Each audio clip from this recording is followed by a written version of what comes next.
Hello friends, नमस्कार friends. आज हम हल करने वाले हैं पाठ 10, जो कि है फ्रेंड्स यहाँ पर कुंभा का आत्म बलिदान के बारे में। तो फ्रेंड्स, इससे पहले हमने पाठ 9 तक इन सभी प्रश्नों को हल करवा दिए हैं। तो अगर अभी तक फ्रेंड्स वीडियो नहीं देखे हैं तो एक बार जाके जरूर से देख लें।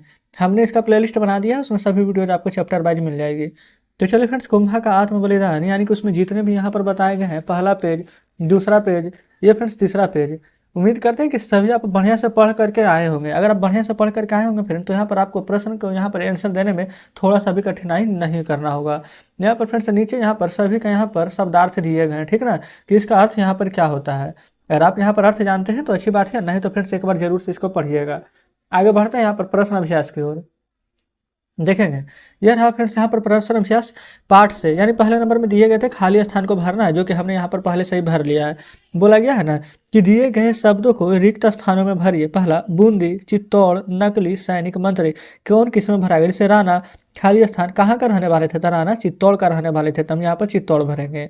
फिर बूंदी का यहाँ पर किला बनाया जाने लगा। कैसा किला फ्रेंड्स? तो नकली किला, तो लिखेंगे बूंदी का नकली किला बनवाया जाने लगा।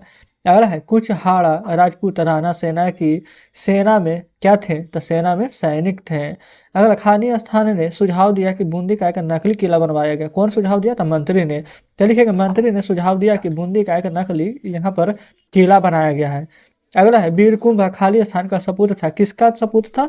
तो बूंदी का। तो लिखेंगे वीरकुंभा बूंदी का सपूत था। ठीक है, चलिए आगे बढ़ेंगे।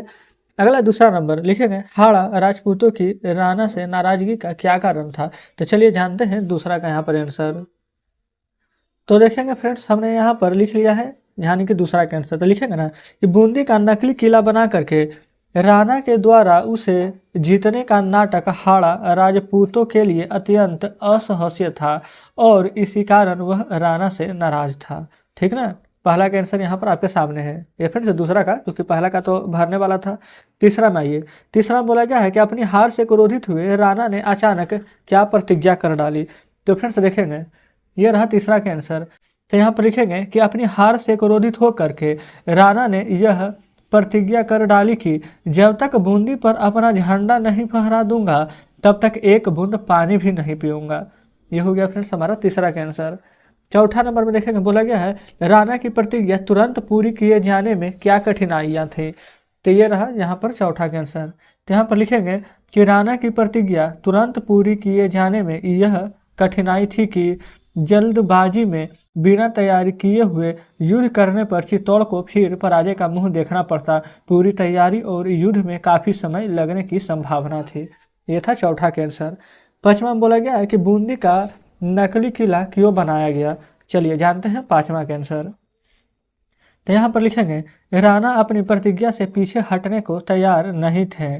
पूरी तैयारी और युद्ध में समय लगता, इसलिए एक मंत्री को यह उपाय सूझा कि, यहाँ पर पूरा का पूरा पढ़ेंगे, यह उपाय सूझा कि देखेंगे नकली किला बनाया जाए और राणा उसे जीतकर अपनी प्रतिज्ञा पूरी कर ले। ठीक ना, चलिए छठा नंबर में बोला गया, प्रस्तुत पाठ से कुंभा के किन किन गुणों का पता चलता है? तो देख लेते हैं छठा के आंसर। तो लिखेंगे, प्रस्तुत पाठ से हाड़ा कुंभा के बल, शक्ति, शौर्य, वीरता, बहादुरी, निर्भीकता, मातृभूमि के प्रति भक्ति और बलिदानी के गुणों का पता चलता है। यह हो गया हमारा छठा का आंसर। अगला है पाठ से आगे, यानी कि कुंभा की हार राणा की जीत से शानदार थी कैसे? ठीक है ना, तो चलिए जानते हैं यहाँ पर पहला का आंसर।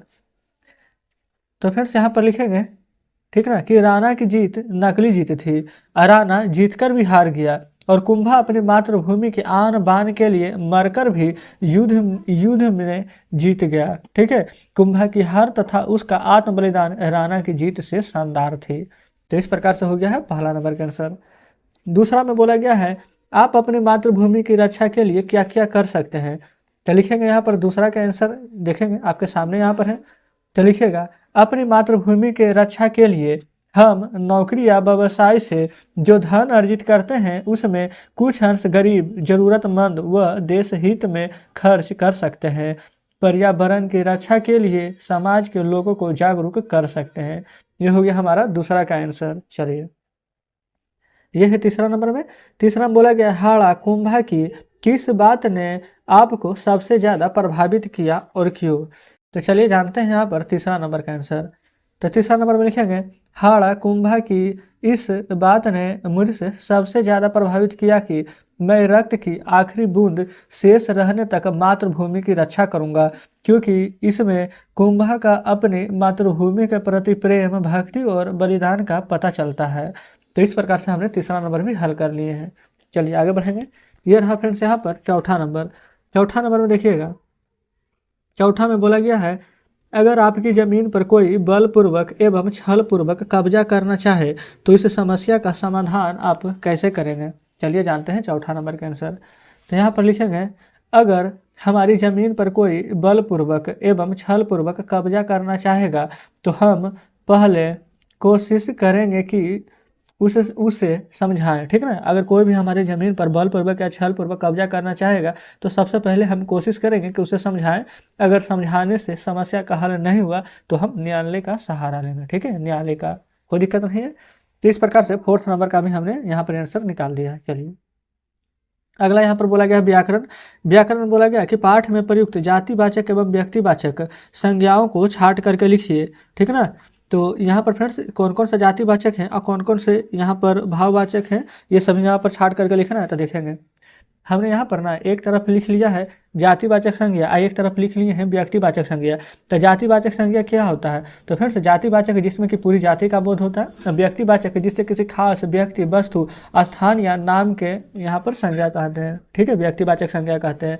तो जातिवाचक में हो जाएगा यहाँ पर मनुष्य, पशु पक्षी, राजपूत, सैनिक, बेटा, जंगल, किला। ठीक है ना, यहाँ पर व्यक्तिवाचक में बूंदी, चित्तौड़, कुंभा, महाराणा प्रताप, हाड़ा, इस प्रकार से। ठीक है ना, तो जातिवाचक और व्यक्तिवाचक ये दोनों को हमने यहाँ पर अलग अलग करनी है। अब आप सोचेंगे कि यहाँ पर अलग अलग कैसे है, तो फ्रेंड्स जैसे कि यहाँ पर जंगल, तो जंगल क्या है कि जंगल में बहुत सारे हैं। सैनिक, तो सैनिक भी बहुत सारे हैं। मतलब आप ऐसे समझिए कि जैसे सैनिक हो गया, तो सैनिक हम किसको बोल सकते हैं, लड़का भी सैनिक हो सकती है, लड़की भी, दोनों के लिए एक है। डॉक्टर है तो डॉक्टर लड़का भी हो सकती है, लड़की भी, लेकिन बोलेंगे तो डॉक्टर ही। ठीक है, बेटा, देखिए तभी ये मत कहिए कि बेटा, देखेंगे आप लड़की भी रहती है लेकिन जो छोटा बच्चा है तो उसको क्या बेटा बेटा कह के बुलाते हैं ना, तो उसी प्रकार से यहाँ पर दिया गया है। तो हमने पहला का आंसर बता दिए, देखेंगे। अब है दूसरा में। दूसरा में बोला गया कि निम्नलिखित मुहावरों का अर्थ स्पष्ट करते हुए वाक्य में प्रयोग करना है। धूल चटाना, आग बबूला होना, आंखें लाल होना, लाशों से गुजरना, मुंह की खाना। देखते हैं यहाँ पर फ्रेंड्स सबसे पहला है यहाँ पर धूल चटाना। धूल चटाना का है मतलब बुरी तरह हार जाना। जैसे हाड़ा राजपूतों ने चित्तौड़ को शक्तिशाली राणा को धूल चटा दी। आग बबूला होना, बहुत क्रोधित होना, उसका अर्थ होता है। ठीक ना, तो महाराणा क्रोध से आग बबूला होकर के प्रतिज्ञा कर बैठे, बिल्कुल लिख सकते हैं। आंखें लाल होना यानी क्रोध से देखना, तो इसको क्या बोल सकते हैं कि आंखें लाल मत करो, इसमें मैं डरने वाला नहीं हूँ। अगला है लाशों पर से गुजरना यानी बहुत कठिनाइयों और संघर्ष से आगे बढ़ना। क्या लिख सकते हैं, अंदर आने के लिए आपको बूंदी के वीरों की लाशों पर से गुजरना होगा। चलिए इतना हो गया फ्रेंड्स। अब यहाँ पर शायद एक प्रश्न हमारा और शेष बच रहा है। ठीक ना, इसको भी यहाँ पर कंप्लीट कर लेते हैं। उसके बाद कल फ्रेंड्स हम यहाँ पर कबीर के दोहे मतलब कि अगला चैप्टर हल करने वाले हैं।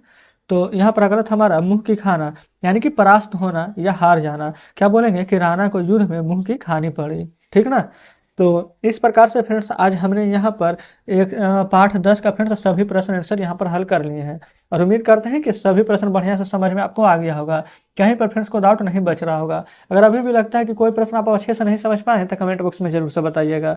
अगर आपको फ्रेंड्स हमारे बताने का तरीका अच्छा लगा हो, जितने प्रश्न बताए सब बढ़िया से समझे होंगे, तो वीडियो को लाइक और चैनल को सब्सक्राइब जरूर से कर दीजिएगा। अभी फ्रेंड्स आपने देखे होंगे कि हम यहाँ पर पाठ 11 का कबीर के दोहे लिखे हुए हैं, तो आपको क्या करना होगा, जितने भी कबीर के दोहे दिए गए सभी यहाँ पर पढ़ कर आइएगा, ताकि कल जब हम आपको यहाँ पर पाठ 11 का सोल्यूशन कराएं तो आपको अच्छे से समझ में आ जाए। ठीक है ना, तो चलिए ठीक है, मिलते हैं आपसे नेक्स्ट वीडियो में।